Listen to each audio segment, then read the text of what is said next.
This is the brief on, well, the kind of messy internal breakup happening with conservative political influencers right now. Okay, so this analysis really digs into all the fighting and, frankly, disillusionment you see in right-wing media circles. It argues that, a lot of the big names, they're driven more by ego, self-interest, and just plain business, which makes actually getting on the same page kind of impossible, maybe even undesirable. So here are the three big things you got to get from this. First, forget about calls for quick unity on the right, like what you might hear from Matt Walsh. The analysis says the whole space is just full of resentment, jealousy, massive egos. It feels like many influencers care way more about ratings and climbing the ladder than, the actual truth. They just sort of chum up when it helps their own career. Second, it points to some specific folks, people claiming conservative or Christian values, and calls out what looks like hypocrisy for self-gain. Like Nick Fuentes is mentioned for apparently trying to grab the audience of Charlie.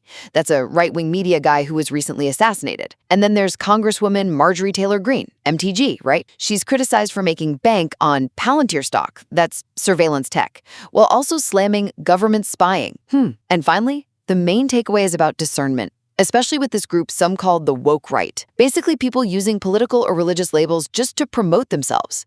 The argument is, if you're really committed to shared values, you gotta separate from these wolves in sheep's clothing, because trying to unify with folks who aren't genuine just hurts the mission. Bottom line, being vigilant and figuring out people's real motives is crucial, because true conviction means stepping away from those just in it for themselves.